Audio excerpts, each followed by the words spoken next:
ರಾತ್ರಿ ನೀವು ಏನಾದರೂ ಸ್ವಲ್ಪ ಹೊತ್ತು ಅನ್ನೋದ್ರ ನಂತರ ಊರೊಳಗೆ ಏನೋ ವೆಹಿಕಲ್ ತೊಗೊಂಡು ಹೊಂಟ್ರಿ ಮತ್ತು ಟೂ ವೀಲರ್ ತೊಗೊಂಡು ಹೊಂಟ್ರಿ, ಅದು ಭಾಳ ಕಷ್ಟ ಅದ. ಮತ್ತು ಕಾಲು ಹಿಡಿದು ಬಿಡ್ತಾವೆ, ಎಲ್ಲ ಮೈ ಮೇಲೆ ಏರಿ ಬಂದು ಬಿಡ್ತಾವೆ, ಭಾಳ ಕಷ್ಟ, ಅಡ್ಡಾಡೋದು ಕಷ್ಟ.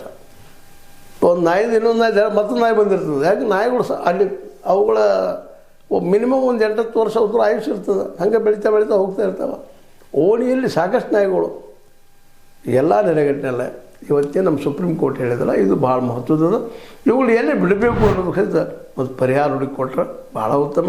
ಜೊತೆಗೆ ನಮಗೆ ತಿಳಿದ ಮಟ್ಟಿಗೆ ಇವುಗಳನ್ನು ಕಾಡಿನಲ್ಲಿ ಬಿಟ್ಟರೆ ಭಾಳ ಉತ್ತಮ. ಯಾಕಂದ್ರೆ ಆಯಿತು ಕಾಡಪಾಣಿ ಹತ್ತಿಂದ ಬದುಕ್ತದೋ ಅದರಲ್ಲಿ ಸರ್ವೈವ್ ಆಗ್ತದೆ, ಆದರೆ ಅದು ಗೊತ್ತದ ಪ್ರತಿಯೊಂದಿಗೂ ಹುಟ್ಟಂಥ ಜೀವಿಗೆನ ಹೆಂಗೆ ಸರ್ವೈವ್ ಆಗ್ಬೇಕಂತೆ. ಆದರೂ ಕೆಲವೊಮ್ಮೆ ಅನಿವಾರ್ಯ ಆಗ್ತದೆ. ಒಂದು ದಿನ ಬದುಕುವಂಥ ವ್ಯವಸ್ಥೆ ಇಲ್ಲದ ಆ ಸರಪಳಿಗೆ ಬಲಿ ಆಗ್ತಾ ಇರ್ತಾವೆ. ಅದನ್ನು ನಾವೆಲ್ಲನೂ ಪ್ರತಿಯೊಂದು ರೀತಿ ಮಾಡಿದ್ರೆ ಇವತ್ತು ನಮ್ಮಲ್ಲಿ ಆಡುಗಳ ಮಧ್ಯದಲ್ಲೇ, ಆಡಿನ ಜೊತೆಗೆ ಇನ್ನುಳಿದ ಹೋತುಗಳ ಮಧ್ಯದಲ್ಲೇ, ಮೀನುಗಳ ಮಧ್ಯದಲ್ಲೇ, ಕೋಣಗಳ ಮಧ್ಯದಲ್ಲಿ ಅಥವಾ ದನಕರುಗಳ ಮಧ್ಯದಲ್ಲಿ ಬದುಕೋದು ಭಾಳ ಕಷ್ಟ ಆಗ್ತಿತ್ತು. ಯಾವ ರೀತಿ ಬೆಳೀತಾ ಇದ್ವು ಜಸ್ಟ್ ಇಮ್ಯಾಜಿನ್ ಮಾಡ್ರಿ ಅಂತ ಹೇಳ್ತಾ ಸುಪ್ರೀಂ ಕೋರ್ಟ್ನ ಈ ಒಂದು ಏನಪ್ಪ ಡೈರೆಕ್ಷನ್ ಇಲ್ಲದೆ ಇವತ್ತು ನಮಗೆ ಆದೇಶ ಕೊಟ್ಟಿದ್ದು ನಿಶ್ಚಿತವಾಗಿಯೂ ಇದು ಒಳ್ಳೆಯ ಡಿಸಿಷನ್. ಯಾಕಂತಂದ್ರೆ ಮತ್ತು ಸ್ವತಃ ಅವ್ರಿಗೂ ಅನಿಸೋದು ಇವತ್ತು ನಮ್ಮ ನ್ಯಾಯಾಧೀಶರಿಗೆ ಈ ನಾಯಿ ಕಸ್ತೈತೋ ಇಲ್ಲೋ ಅನ್ನೋದು ಗೊತ್ತಾಗೋದಿಲ್ಲ.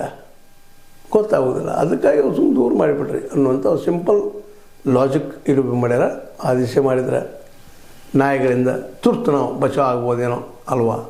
ನಿಮಗೇನು ಅನಿಸ್ತದೆ ನೋಡಿರಿ, ಕಮೆಂಟ್ ಮಾಡಿರಿ, ತಿಳಿಸ್ರಿ, ಟೀಕೆ ಮಾಡಿರಿ, ಟೀಕೆ ಇದ್ದರೆ ಇಲ್ಲ ಸರಿ ಅಂತ ಹೇಳಿ ತಪ್ಪಂದೇಳಿ ನೀವು ಚರ್ಚೆ ಮಾಡಿರಿ. ಯಾಕಂದರೆ ಇವತ್ತು ನಾಯಿಗಳ ಹಾವಳಿ ಅಂತಿ ಪ್ರತಿಯೊಬ್ಬರು ಅನುಭವಿಸ್ತಾ ಇದ್ದಾರೆ ಅಂತ ನಮ್ಮ ಮಾತನ್ನು ಹೇಳ್ತಾ ಸುಪ್ರೀಂನ ಈ ನಿರ್ಧಾರಕ್ಕೆ ನಾವೆಲ್ಲರೂ ಬೆಂಬಲ ಸೂಚಿಸುವಂಥದ್ದು ಸರಿ ಅಂತ ಹೇಳ್ಬೇಕಂತ ಅವಶ್ಯಕತೆ ಇದೆ ಅಂತ ಹೇಳ್ತಾ ನನ್ನ 2 ಮಾತುಗಳನ್ನು ಮುಗಿಸ್ತಾ ಇದ್ದೀನಿ. ಇದು ನಿಮ್ಗೆ ಲೈಕ್ ಆದರೆ ಲೈಕ್ ಮಾಡಿ, ಶೇರ್ ಮಾಡಿ, ಕಮೆಂಟ್ ಮಾಡಿ, ಜೊತೆ ಸಬ್ಸ್ಕ್ರೈಬ್ ನಿಲ್ಲಿಸ್ಬೇಡ್ರಿ.